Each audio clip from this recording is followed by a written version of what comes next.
Berry, hitting all the topics like a clothesline flurry. Turn up your speakers and hear them out. You can listen from your car, even on your couch. They too raw, who NXT, handing out smackdowns, follow on IG. Plus, it's sponsored by Tagging Your Date. Go to YouTube and sub now for every update. It's all wrestling here, no safe space. Now listen in, time to hear from some of the greats.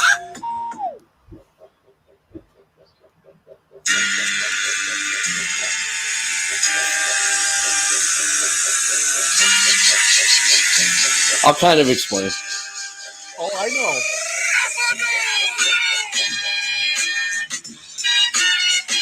Vince, start us off, brother. All right. Well, welcome to another weekly edition of the War Report, brought to you by TagMeDate.com, the first and only dating site exclusively for fans of professional wrestling. We bring you wrestling talk every week, Tuesday, 6 p.m. on Eastern Time. Usually there's more of us, but it's just me and Steve for right now, and that's okay. We're going to continue doing our thing. We got a lot to talk about. Well, we know Eric's on a sabbatical until further notice. Right. Working on some things, so we wish him all the best. Hope all is good.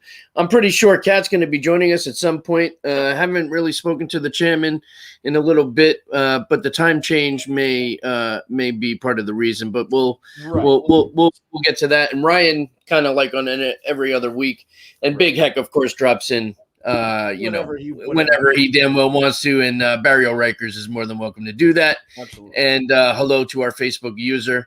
I'm going to assume it's Tara, but unfortunately, until it's signed in on Facebook, I guess we won't see the name. But yeah, so welcome everyone to another edition of the War Report. You are correct, Vince. We had a lot that's going on. First and foremost, I think we really should start with a little sad. And kind of start with a downer, and then we'll work our way back up. But unfortunately, the reason to explain Alexa Bliss's absence from Raw, I'm sure anyone who's a wrestling fan is aware that Larry Steve has passed away. So our condolences to Alexa Bliss. It sucks. I mean, I'm a fan of Total Divas, so I kind of knew from the beginning. I mean, and if you watch her videos and stuff, I mean, that pig was a part of her family, and so it's very sad. And what really sucks more than anything is she tried to get help, right? And no vet would try and help this poor pig, which wasn't he only 4 years old? I mean, pigs are known to live to like 20-25. Yeah, and that was the weird. I guess because it was a large. It started off as like a very small. Hi, Tara. It started off as a very small piglet, but then it grew. It was bigger than her. That pig got big. I feel like that might have been an issue. Was that nobody wanted to treat like? I heard that Cash Wheeler, from FTR, formerly the Revival, had offered to come over with like his truck and like physically pick up the pig to move it for her, which is amazing. Thing.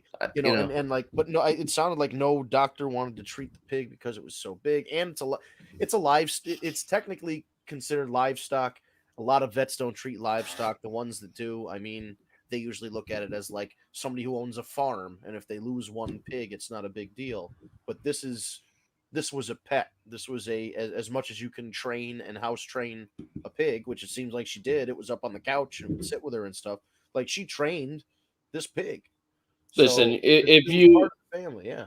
I mean, you got to look at it as when you're a dog owner or a cat owner. Absolutely. I happen to know of somebody, and when I say know, lived on my old block, who has a pig.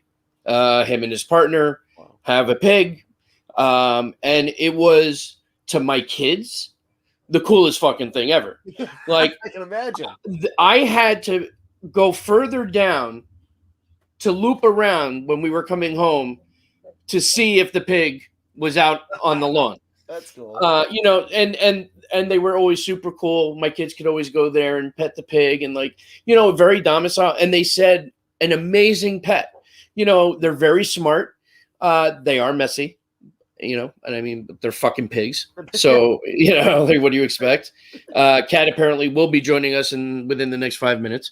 All right, So you know, it's very unfortunate, and it's yeah. it's not right. You know, somebody should have been able to step up and try and help this poor pig, because, you know, it was still a baby, pretty much. I mean, if it was only 4 years old, you know, even though it was a big fucking pig, you know, it's it. So our condolences to Alexa Bliss for sure. I mean, it's horrible.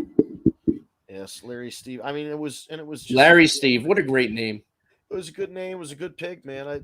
You know, you saw him as a little guy, and then you watched him grow up, like on the Instagram and all the accounts and all that stuff, and social media. And yeah, she really did love that pig, man.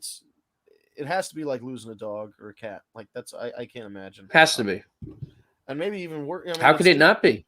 Because yeah, it has to be. But I mean, and especially because it's such a big, literally physically big as well. It must feel like there's a big hole in your life, like literally when the 200, 300-pound animal's missing. That's really sad. Especially when it's like almost an unexpected thing. Right. You know what I mean? Like, you know, you're expecting that this pig is going to be able to live till 20, 25 years old, and now you're 4 years old, and that's it. Like, you know, because nobody would take the time to fucking take a look at this pig because it's livestock. I know, Kat, go ahead. I know you have some shit to say.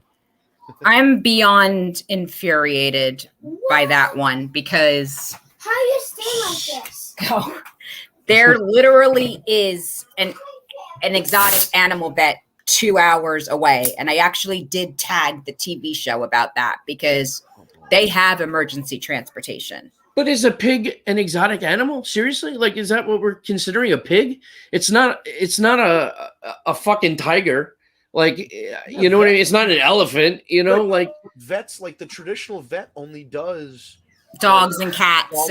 Maybe no, I get that, but what the fuck? Ferret, maybe a ferret. Like, it depends on the state, and in the state of Florida, it's considered an exotic animal. In the state of Florida, birds are considered avians. They're considered exotic.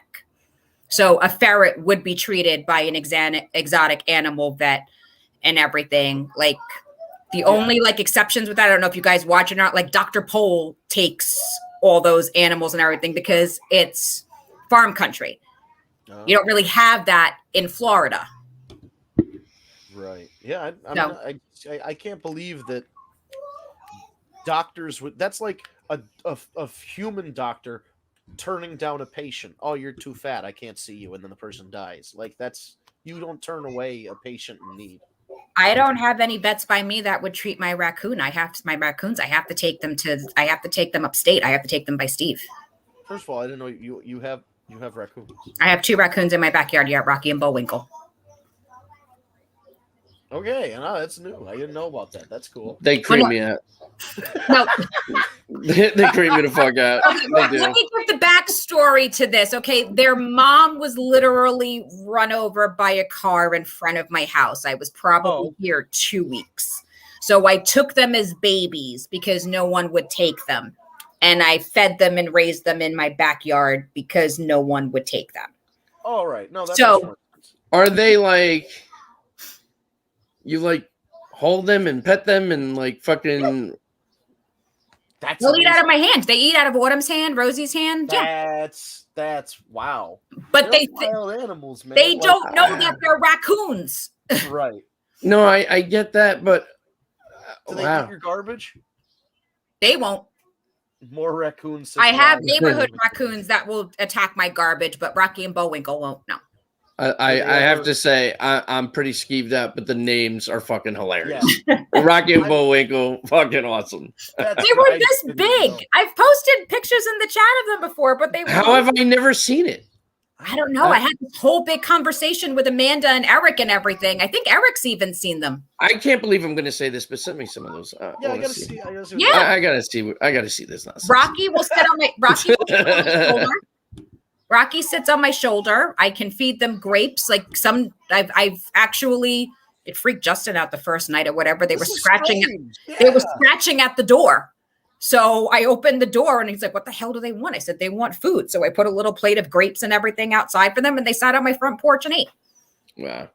All right, listen, I don't want to change the subject of raccoons, Oh man. but we started the show with some sad news. Right. To continue that but conversation, now- what I meant, I'm sorry, just to continue whatever, there are a lot of places that don't take certain animals. That's part of the huge problem. No, I get that. I get that. It's just frustrating because Yeah. Oh, believe me. this is I deal with this all the time. Like, you can't treat ferrets around here. The regular vets won't take ferrets. Wow. that's crazy. Yep. Well, listen, I wanna switch gears. Yes. And I want to talk about something a little more uplifting. And I think the best news, well, there's two things. And for me, they're kind of close. Okay. The blockbuster news. And the reason why I opened with John Cena, because it looks like he's been invited to take place in the first return of the live shows as the WWE goes back on the road with a 25 city tour, starting with all of Texas. And moving on from there, exciting news.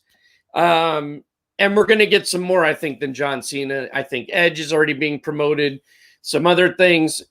But then, of course, we also you got guys the release of On. And I can't tell you, I hate for anyone to lose their job, but he's got like 4 other jobs. He's good. he didn't work for me from the very beginning. I told you guys. I'm big on McCaffrey.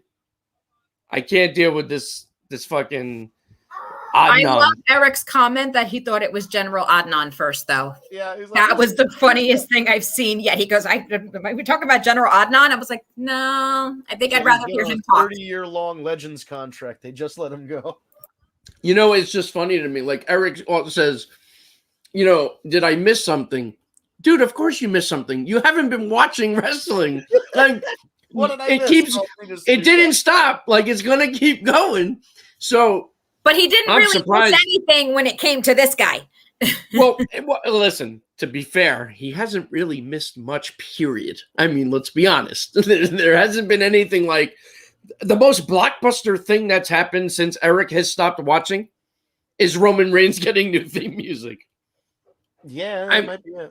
Right? So Well, Natalia and Tamina, maybe. Oh, okay, yeah. I'm Yeah, with you on that. But But it's Not like, too much. Maybe a little bit. it's one of No, the I- but it's not like the big. It doesn't like. It's not game changing or anything. right. It's definitely not game changing. But so that's some good news. We're going back on the road. We're getting live fans again. That's some good news.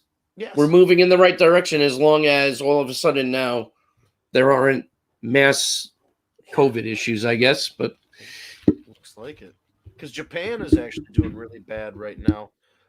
New Japan Pro Wrestling had to cancel a bunch of shows because the numbers are not looking good, which also means that the numbers are not looking good. I did hear that. Olympics this year. Oh, that's right. And that's soon, right? Yeah, and if they can't get it together, supposedly if Japan forfeits the Olympics, they have to pay some kind of big fine. But like, there was a pandemic. How could you fine them for something they didn't do? You know? There is absolutely no way that would ever hold up. How could it be? There's a Right. pandemic. There's got to be some kind of clause that if there's some completely out of your hands, you know what I mean? It's like, hope so. fuck it. If you're going to find me this money, then okay, then let's do it. And whoever gets it, gets it. I mean, that's like the Gilbert of Olympics, just with like little sparkler. I can just see it. All the athletes running with little sparklers up to the thing, and they just light a big. Oh man! Wow. Is that Tara just laying in? That's my girl. Wow. Yeah. Adnan was not very well liked. He lasted shorter than Mike Adamle did. Listen, I'm sure he's a very nice guy, but at the end of the day, you could tell he's not a wrestling fan. Right. And that makes a difference. Yeah. It makes a difference. And listen, even for seasoned people within wrestling knowledge wise, still find it very difficult because you constantly have Vince McMahon in your ear and it drives people crazy. Mhm. So, you know, I'm sure there's a lot. However, how, you know, we both mutually parted ways, how true that is, that I don't really know. but he wasn't a fan, and you could tell it came out. Even like this week when Corey Graves was like, no, I have to correct you.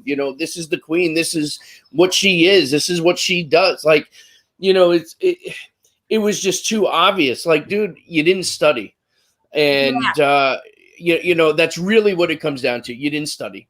And so we all as fans wish you the best in your future endeavors. Yeah. Yeah.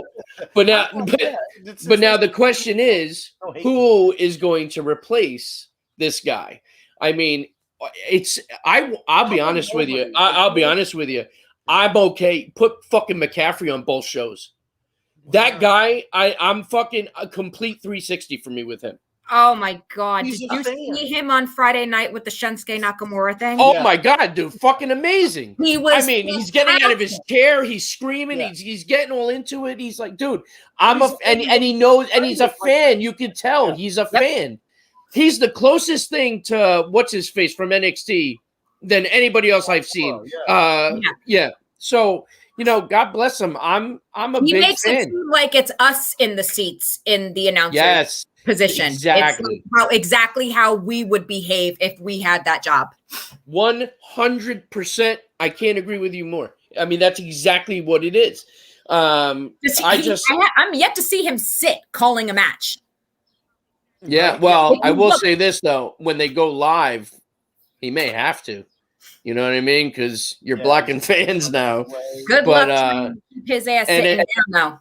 As far as Joe, I mean, dude, as we all know, he's also been wished the best in his future endeavors, unfortunately. So, do they bring him back, or does he go somewhere where they're going to let him wrestle? I'm going to tend to disagree with Joe being a possibility for me. AEW has a pay-per-view on Sunday. Yeah, see, that's the thing. People, and even Eric, and I think Eric might, if Eric watched, he might start liking the guy. Yeah, he has to watch and listen with an open mind because Eric didn't like him at first, and that's the thing. He's got a personality that you're not going to like right away. Yes, he's very. It was kind of like the Miz. Yeah, you know? Yeah. He's got the and he just has that kind of attitude. But the way they presented him package-wise in NXT is completely different than what he's doing up on the main roster now. Though, because in NXT, I'm with Eric. I couldn't stand this guy. Could not stand him. A good job in that match, though. I was just gonna say you have to give him credit, though. He worked his ass off and performed like a seasoned vet. As his ability, he looked freaking fantastic. Just his character gimmick. Right. Just drove me nuts. But that means he did it well. Absolutely. That was the idea. 100%. He wanted you to hate him. He pulled it off. He was a pompous, prick. Yeah. But at the end of the day, what he's doing now, absolutely. I'm with you. Freaking amazing. That's probably the only reason I watched SmackDown besides Roman Reigns. You know what? I mean, that's not such a far-fetched statement. You know what I mean? We have, speaking of SmackDown, that moment that you were talking about with Pat McAfee getting excited was a couple things. Not only was it Shinsuke Nakamura coming back out to his awesome music with the King of Strong Style get up and crown on. And the montage right before he came out showing like all the different places with the crown was just amazing. The SmackDown debut of the former Eric Bugenhagen, now Rick Boogs, who is the modern man Mountain Rock. I think, was that his name? I remember Mountain Rock. Yeah. I remember him. The WWF guitar. Yeah. This is what this guy's going to be, because that doesn't excite me. I'm not going to lie. Man Mountain Rock. Yeah, I think he could be, because he was legitimately playing the guitar. Dude, he was unreal. Yeah. I mean, he could really he could play. I mean, that was impressive. Of him playing the guitar while doing squats, like a squat rack with weights, like 200 pounds, and he's doing a squat while playing the guitar. It's crazy shit. He loves two things: weightlifting and playing the guitar. And wrestling. And he's just crazy. Like, he works out all the time. He started off he actually had a big following on YouTube as a fitness, kind of a fitness channel, but really he would just like work out and like joke around, and it was more about like the comedy, but people liked his personality. He got the tryout, got the thing in NXT, whatever. And he kept that kind of personality. that he had from like the YouTube stuff, and just kind of applied it here. And I think listen, I don't want to say he's going to be man. That's like saying he's the next Mantar. Like that's a real low bar for him to set. But what I'm saying is they're going to have him be a character that comes up playing like he's going to be the electric to Elias's acoustic. You know what I mean? I got you. He's going to be in the background playing guitar and shit. I can't wait for him to meet Matt Riddle, and then he starts playing like Purple Haze or something. Yeah. Well, we'll get to Riddle in very due time. But overall, again, I think SmackDown was pretty decent. I enjoyed it. I just love everything they're doing with the Usos and with Roman. So that gets me excited to tune in. I love that we're getting the King of Strong Style back with Shinsuke, even though he's not necessarily winning, but he's still doing his thing. Right. Yeah. So I'm happy with that because I really don't want to lose Shinsuke. If they use him right, I mean, listen, the guy needs to be a champion soon, and I'm talking a world champion. Oh, I agree. Yeah. He's one of those guys that, he doesn't need to be a mid-card guy. Right. 100%. No, I don't think he should have ever been a mid-card guy. Like, it's crazy. I happen to agree, but we could agree about that with a lot of people. Yeah. Yeah, we're gonna make that list. We'll be here for another extra hour. For this show. I know. Yeah, everybody who we're high on that they aren't, but As long as Daniel Bryan's not on the list for you, we're all good. I mean, he's retired now. What can I say? Although this is the second time he's fucking retired. Allegedly. Yeah, allegedly. Right. I don't know. Who knows? But what even else did happen on SmackDown? I'm trying to remember because I get mixed up with who's on what show. We had more fallout with Bianca. Oh, Bianca Belair, right? Yeah, Bianca, Tamina, and Natalya versus Bailey, Nia, and Shayna. That actually opened the show. I think that Correct. was the first match. Yeah. That was a decent match. It played out the way you kind of expected it to. But overall, it was pretty decent. I mean, you could really say that about most of what went on SmackDown. It really. Well, Seth Rollins and the horrible outfit 2.0. Oh yeah, he's just. Well, but that seems to be like part of the gimmick now. Like every week, he's going to come out with a more horrific looking sports coat. Like and think it's like the greatest thing since sliced fucking bread. I swear, I think that's something Gabby couldn't design. My 5-year-old can make that outfit. It's just, I mean, I'm no fashionista or anything, but Jesus Christ. I mean, that I don't even know how to react to it. Vince, you and I both simultaneously, and I both looked down to see what the hell we were wearing when he goes, "I'm no fashionista." Yeah, like, what the hell am I wearing? Wearing a shirt for the WrestleMania that I couldn't go to. Yeah, it's horrible. I pulled this out. I'm like, oh, I'll wear it because I couldn't go to, and they did it in a warehouse that year. Now, what about Reginald? Reginald got. So Reginald, well, he cost Shayna, on Raw.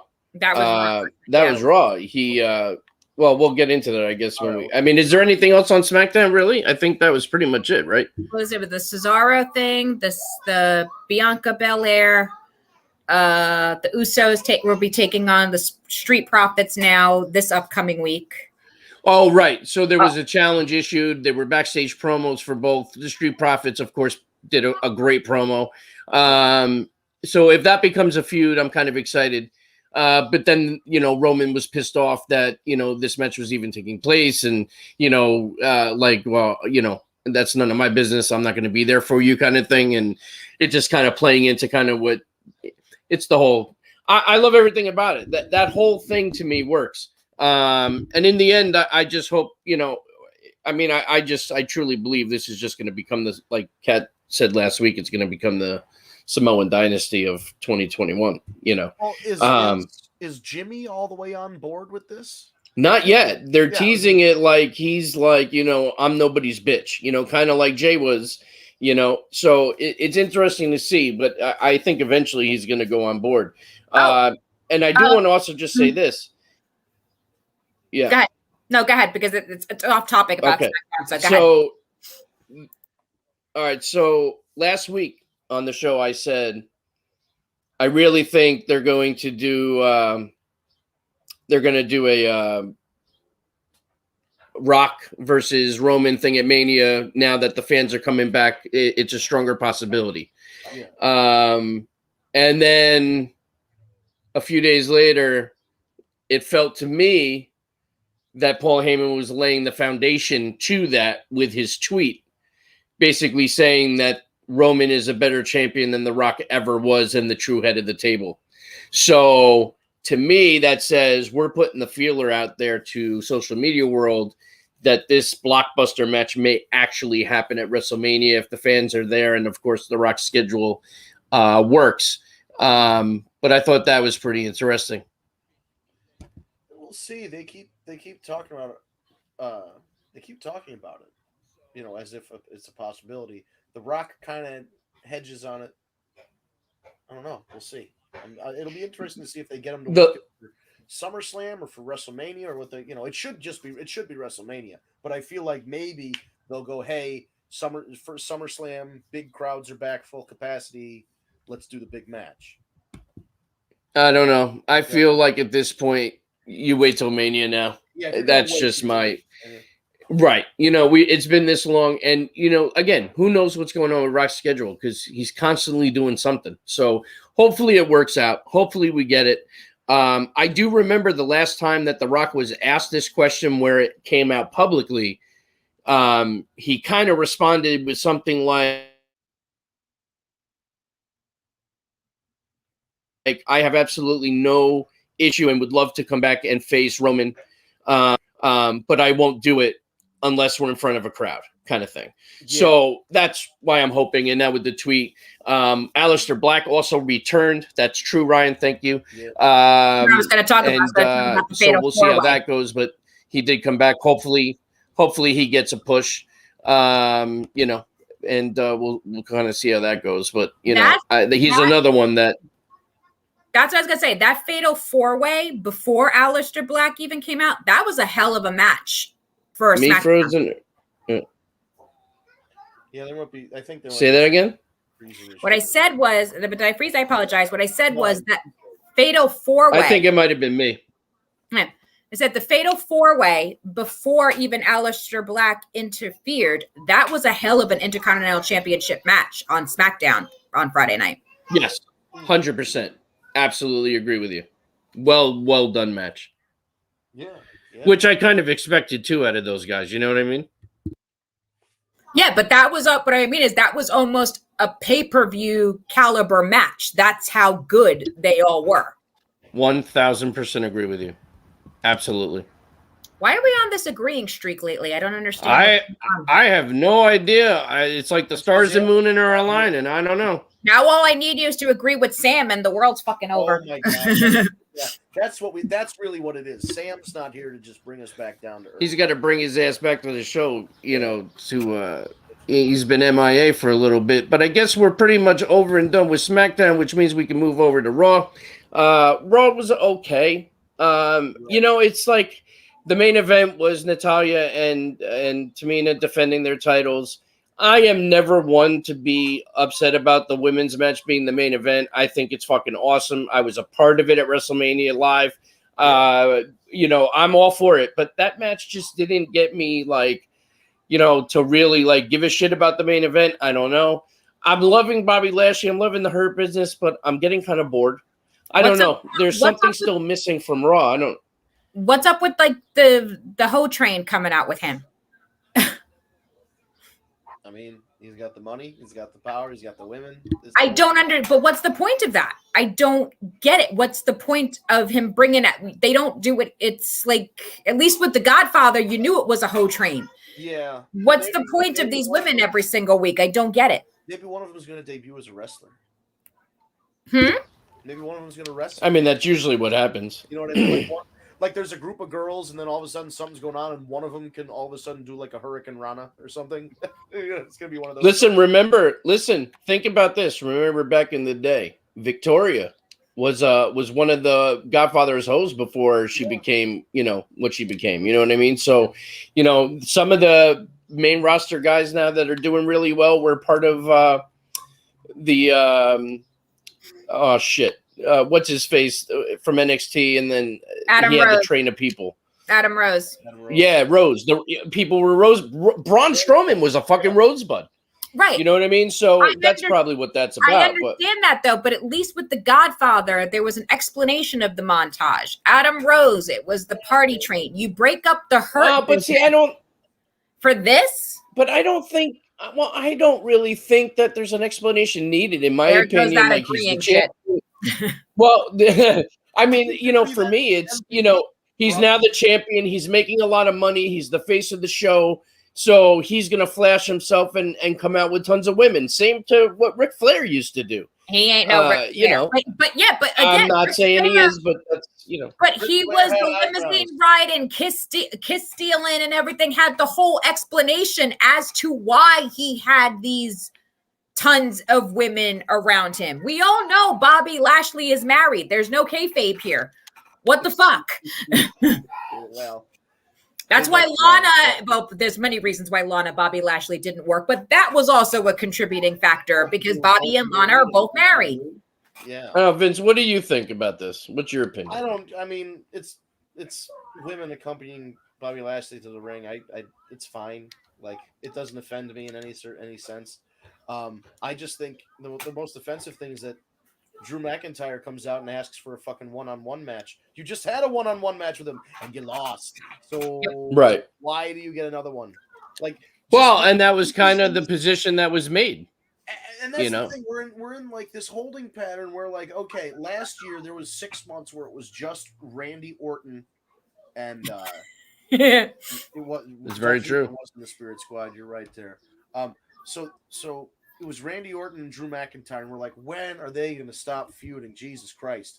And then we got this fresh feud of the Hurt Business against Drew McIntyre, and then they broke the Hurt Business up, and it's just Bobby versus Drew, and then Bobby beat Drew, and now Drew feels like he deserves some sort of recompense for whatever when he fucking lost. Like, I'm sorry, you lost. That's just what it is. Like, even if you're a babyface, the logic isn't there.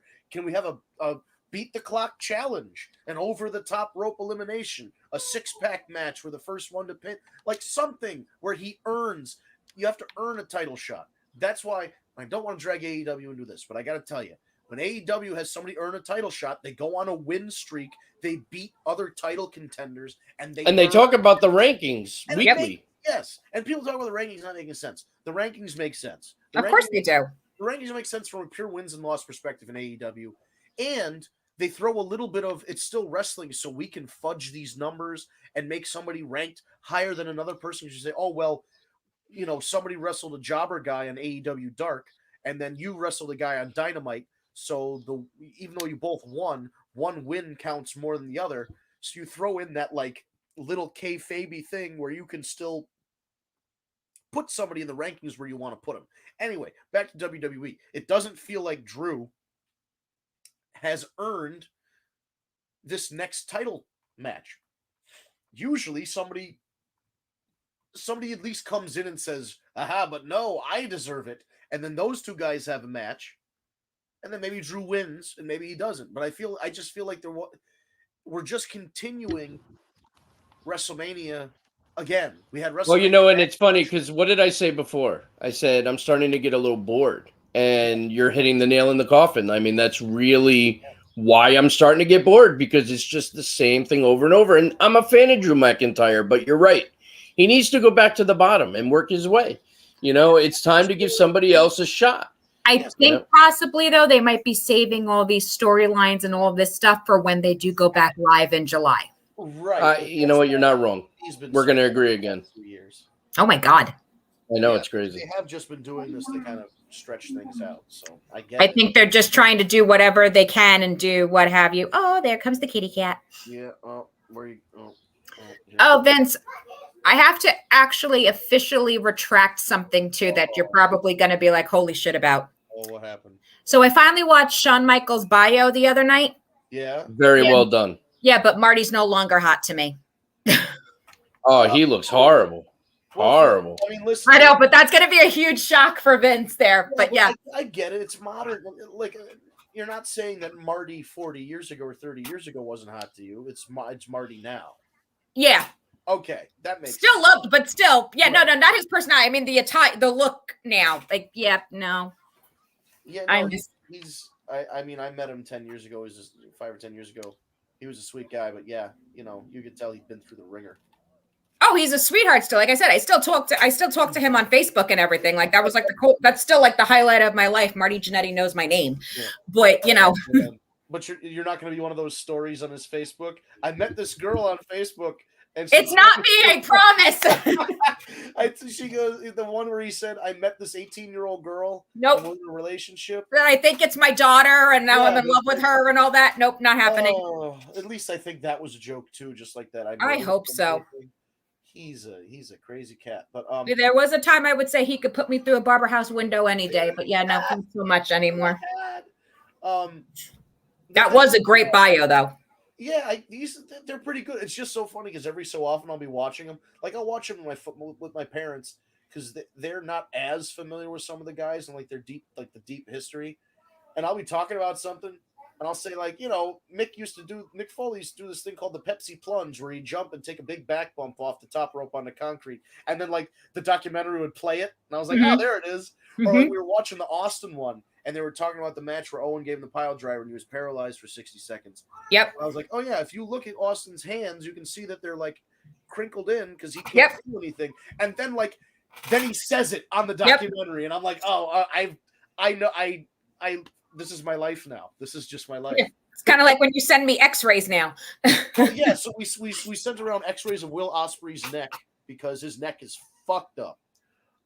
You were looking on the wrong side. I was looking on the wrong side. I was like, oh, that side looks good. And then I look over on the other side. I'm like, oh. Like, yeah, I'm highlighting it. Yeah, look over here. Yeah, she had to circle it for me and send it back. I swear to God, I didn't see the name first. All I saw was the X-ray. So I was like, who the hell was this? And then I'm like, oh, thank God. I thought it was someone in the groups. I was like, oh, shit. No, Will Ospreay had to give up his title in New Japan, the IWGP World Heavyweight Championship, due to neck injury. Looks pretty nasty. Tara, they're on A&E on Sunday nights at 8 p.m. And they might be on demand. Because they might, yeah. Dark Side of the Ring is on demand. Dark Side was very good this week. Collision in Korea. Dark Side was amazing. This Sunday's is Mick Foley's. And then... and Dark Side of the Ring is Warrior this week. Warrior. But then the Most Wanted Treasures afterwards is freaking Jake the Snake Roberts. Ooh, that'll be a good one.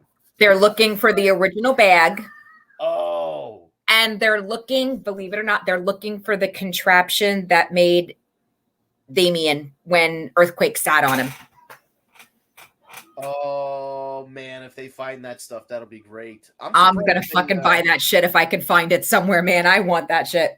Imagine if they he's on AEW, so that's so funny that they're using him. That's pretty cool. It was old footage, I guess, though. But yep, then he's like saying, like, I fucking hate snakes. You want me to do what? Well, yes, and that's the best story. I'll get back to Raw's problems in a second, but the best Jake the Snake story was that he got stoned one night, and he's like, I could be Jake. What rhymes with Jake? Jake the Snake. I went in and he told the promoter, my name's Jake the Snake. I'm going to carry a snake to the ring. And then when he sobered up, he's like, fuck, I hate snakes.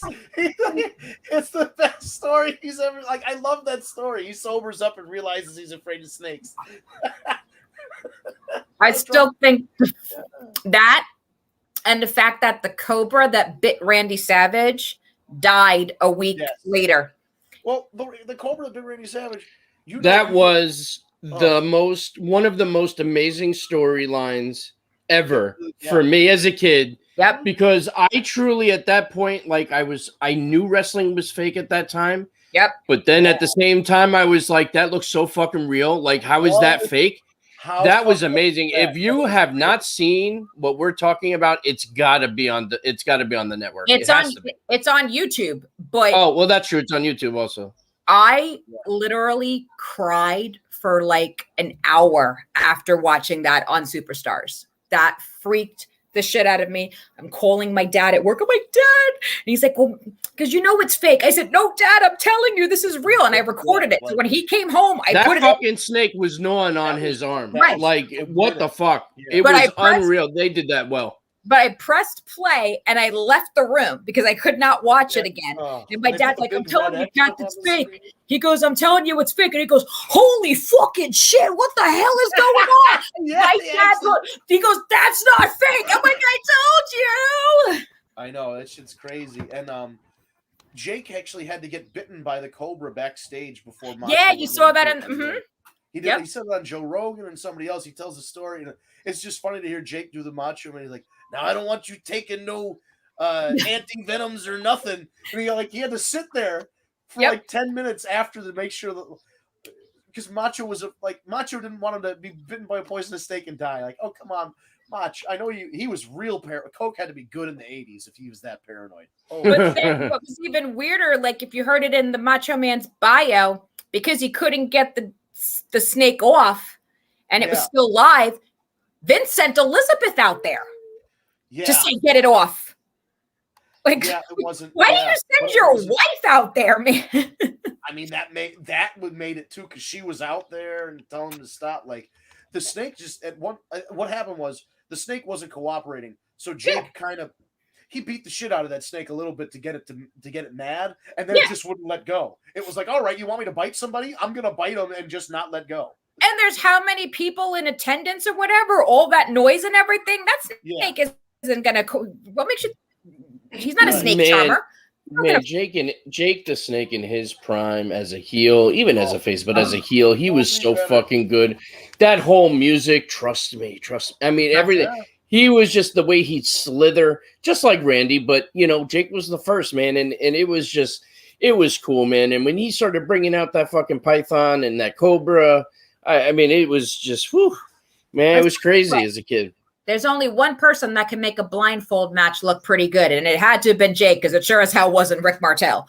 They both did a great job in that match, but I mean, that was the best blindfold match ever to date in history by far. But I mean, even taking the arrogance and the eye, going around with that eye, and then the whole promo he did at WrestleMania, like the blind leading the blind, like he made it like they both did good, but like Jake is what sold the shit out of him. The crowd is what stole that match, to be honest. Oh yeah, I mean, the crowd being so into it and guiding him where to go. I mean, that's really what made the match, and that's what he was counting on. I mean, it was all about fan participation in that match, which just made it more exciting and fun to watch. So, we're recounting, and just honestly, guys, and let me just put this in perspective for you. There wasn't that much wrestling TV on. You had like your Saturday nights main events and like a couple things, but you didn't have Superstar Challenge and Primetime Wrestling. And you only saw your champion, like somebody like Hogan was a special attraction. You didn't see him wrestling unless it was a pay-per-view. He would do interviews and maybe saves and run-ins, but you didn't watch him defend the title or, You had to pay money to see Hulk Hogan. Fucking right, unless you had the illegal box. Well, not necessarily, because he did lose to Andre the Giant on a Saturday night's main event when Ted DiBiase bought it. Yes. Well, he paid him off. That was a whole conspiracy. But that was also Saturday night's main event. Back then, Saturday's main event was almost like a pay-per-view, but free. Yeah. So that was like their way of almost giving back to the fans, too. That's true. Everyone got excited about Saturday night's main event because it was rare. It wasn't all the time. Right. It was like once every 4 months or 6 months or something they would do. Yeah, that's true. And but we're recalling all of this stuff that happened literally 30 years ago. And we can tell you every detail about what happened with Macho and the goddamn Cobra. But we can't tell you what happened Monday. What happened on Monday? It's like, oh, let's talk about all these iconic moments. And then, Braun Strowman runs around the ring and there's a choo-choo train noise. Like, what the fuck happened? Oh, that promo was horrible last night to be promoting the live event. 30 years. How did we go from Hogan and Macho to this? I will say this. I so every week I'm enjoying the Randy Orton, Matt Riddle story. Now Matt Riddle broke out an RKO, dedicated the match to him, shit like that. Like, I am enjoying that story. I really hope they keep it going because it really could go either way right now. Either Orton could just turn around and say, fuck this and RKO him, or really embrace RK Bro. I feel like that's Yeah. the way they're going to go, because I did hear that, merchandise is already in the works and, this and that. So if you're going to put money into them, then obviously you got to let this play a little bit, I hope. But, we'll see. I mean, we already know how it ends, with Orton, but. Here's the thing. Yeah, with Orton, every single time tag team ends in an RKO. That's just how it is. Right. It just depends on if they're going to make it short or keep it longer. Correct. They could do the because rated RKO, they brought back that feud for a WrestleMania after Edge came back from an injury, right? Or something, because they were rated RKO and then he injured himself and then had to come back. I think so, yeah. Edge was and then they brought it back again. The rated RKO thing was like, them turning on each other, tagging each other, this, that, and the other thing it was even done as recently as this year. And it was still great. Oh yeah. You know what I mean? Yeah. But we'll still talk about that more than we're going to talk about half the shit that goes on right now, which is part of the problem. You know? Well, speaking of the problem, one of the problems we have is we keep talking about the same people in the main event scene. One person we haven't seen in a while is Keith Lee. Well, and I was just going to say, so we still really have no more information. First, I hear things that his career might be over and he might be leaving wrestling. And then I also hear that be patient. I think I read something where he's like, be patient, I'm limitless, kind of hinting that his return is imminent. Right. So, and then you have Mia. There was a little Twitter battle where this podcaster, I guess, tweeted out something like, basically like saying like, no explanation from WWE. That's ridiculous. They don't even talk about him. He's just going to fall to the wayside. And, he's probably, is his career actually over? And then even Mia Yim commented back and said, how about you give him some space and time? Personal life and issues don't need to be public all the time, or something to that effect. So there obviously is something going on, whether he's not cleared yet, whether it's something medical, or it could be something else. At the end of the day, we do have to respect the fact that they want their privacy. And we as wrestling fans just have to hope that we're going to get the return of Keith Lee, because I mean, man, I am so big of a fan of that man. I just envy the fact that he is one of those guys that is as big as he is and can do the things that he does. And anything I've ever heard from a personal is that he's just the greatest guy. If you go back and you watch his documentary, I mean, that was superb. I mean, and it really makes you fall in love with the guy and the struggles and how hard he worked. And so we have to respect it. Just give it its time. It'll play out. If it's meant to be, it'll be. Hopefully, we get more Keith Lee. Yeah. Here's the thing. And I absolutely agree. If there's a private issue that he's undergoing, yes, he should have his privacy. The other part of it is when, and somebody explained it online, it kind of made sense to me. When you have a baseball team or a football team and somebody gets injured, there's an injury report. It's on ESPN. They tell you what's wrong. They say they're going to be on the disabled list for 10 days, or they're going to go in for surgery and they'll be back whenever. And there's like expectations that the team in the front office set to let you know, hey, you're a fan of this team or a fan of this player. They're out of commission right now. Here's why. I'm not saying they have to go that whole route, but the WWE would be nice if they had some kind of injury report, not for necessarily a specific injury, but just to say that, hey, XYZ is off television and we expect them to be back in this kind of timeline, or we don't know what the timeline is going to be. Just a little bit of communication. I agree with you. But then part of me does not agree with you. And I'll tell you why, because I almost feel like, and I've said this before too, I think that the true, real element of surprise is gone from this business. I would love for them to not say a word and him actually continue to be cryptic and doing what he's doing so that you truly don't know if it's over. And then at a big moment out of nowhere, his music hits and he comes out and you damn near shit yourself because it never leaked and it was a true, you forgot about it because he was out of sight, out of mind and nobody was talking about it. That would be amazing. And you know, so I'm kind of in between because I would love to have that feeling again too. I get the surprise element, like, oh my God, holy shit, they're here. But wouldn't you want to know if it's kind of due to an injury or that there's some type of issue or like in that regard? We can find out when he gets back and he cuts his returning promo. Yeah, Let it hear it from the horse's mouth. You know what I mean? Inquiring minds want to know too much. Sorry. Well, that's the thing. We're all nosy. We're all, you know, you want to know. It's like, it is. It's like watching it. I'm not saying I don't want to know. Yeah. I would love to know, but I get it. Oh yeah, no, I appreciate. You know, I absolutely respect the guy who wants to be private about medical issues, and especially because I know, like, what happened with Brody Lee, and they didn't want anything coming out. Then people started speculating, and then finally Amanda had to come out and say something. But hopefully, but that's different. But that's almost different because we really didn't know. Like you and I discussed this privately. He had to have been battling this for a long time. Right. So that part I understand. And again, there was no real explanation why he went off camera, why he dropped. Yeah. And then the shoe drops the other foot, and then we're all like, holy shit, he's dead. Right. And I'm not, again, I hope that's not the case with Keith. No, of course not. That to happen with Keith Lee, where you're like waiting for this guy to come back. We're all like, hey, he's going to come back in the next pay-per-view, make a surprise appearance. And then next thing oh no, he's really been in the ICU and he's dead. Right. And that's where the mindset kind of goes. Yeah. Yeah.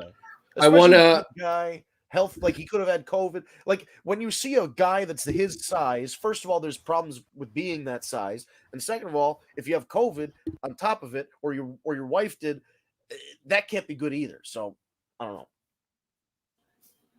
But there's actually no actual confirmation if he actually had the COVID. All that we know is that it was Mia Yim. Yes, also that. Yeah. So we are approaching that time of the hour. And before we go into our close, there's something else that really touched me in a good way. And I wanted to make it known out there that AEW and sometimes we don't spend enough time. We don't spend enough time on AEW. Yeah. And I think that's something we're going to work on to be able to get that in there because AEW is such a great show. But one thing that really makes me happy about AEW, and we talked about -1 and how the company has truly taken this little boy under their wing and gave him this contract, and they even let him go out there and manage and, you know, cut promos, and he's just, you know, he's his dad's child, you know what I mean? Oh yeah. But this makes me happy.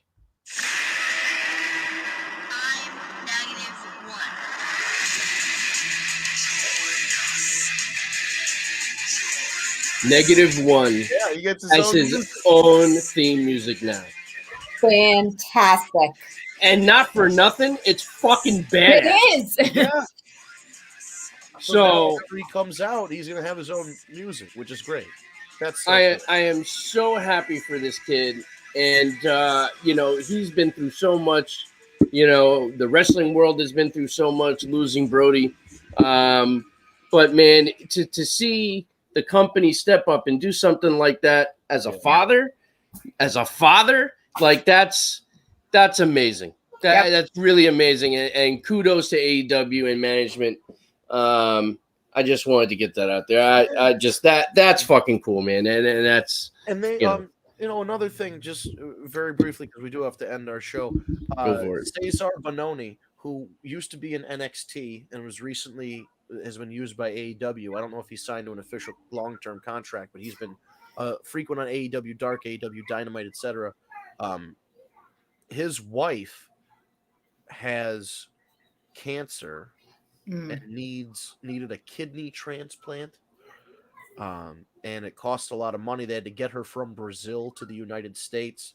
Her cousin was supposed to give her the kidney, but then the cousin wasn't as good of a match. They found somebody who was a better match in the United States, and they did the transplant, and it's been successful, but obviously they got a lot of medical bills.